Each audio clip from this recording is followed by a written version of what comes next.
In this short video, I will let you know one of the fundamental concept of Apache Spark, which is known as RDD. RDD stands for Resilient Distributed Data Set. तो आइए समझते हैं कि RDD क्या होता है और ये इतना क्रूशियल क्यों है Apache Spark में। तो आपको पता है कि Apache Spark in memory computation करता है। That's why Apache Spark is around 100 times faster than MapReduce. तो RDD वो डेटा स्ट्रक्चर है जो कि बिग डेटा को होल्ड करता है in memory at the time of computation. At the same time RDD distributed in nature होता है। दैट्स वाई हम लोग पैरेलल प्रोसेसिंग कर पाते हैं। तो RDD ही है जो अपाचे स्पार्क के कोर में बैठा हुआ है और जिसके वजह से हम ये अचीव कर पाते हैं, like 100 times faster computation in comparison to Hadoop MapReduce. तो आइए समझते हैं अब कि RDD के कुछ कोर कंसेप्ट्स। तो पहला आता है इम्यूटेबिलिटी। मीन्स RDD इम्यूटेबल होता है। आप RDD को चेंज नहीं कर सकते हो, आप न्यू RDD फॉर्म कर सकते हो with the old one. Second होता है इसके डिस्ट्रीब्यूटेड इन नेचर को, जो मैं पहले ही बता चुका हूं।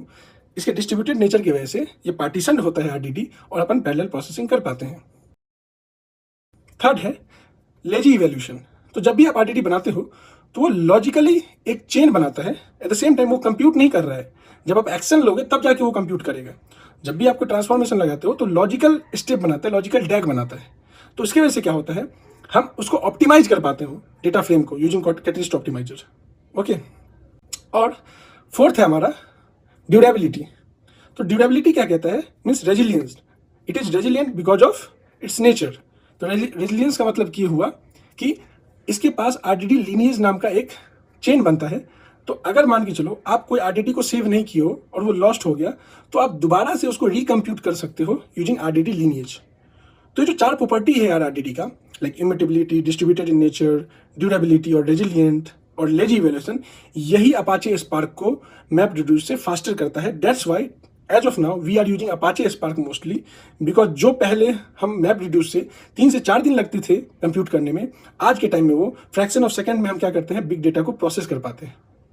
और एक बात और कि आप कभी भी RDD को यूज नहीं करते हो, because RDD low level API है। तो जो भी आप डेटा फ्रेम लिखते हो इवेंचुअली वो RDD में ही कन्वर्ट होता है और कंप्यूट होता है। Thank you.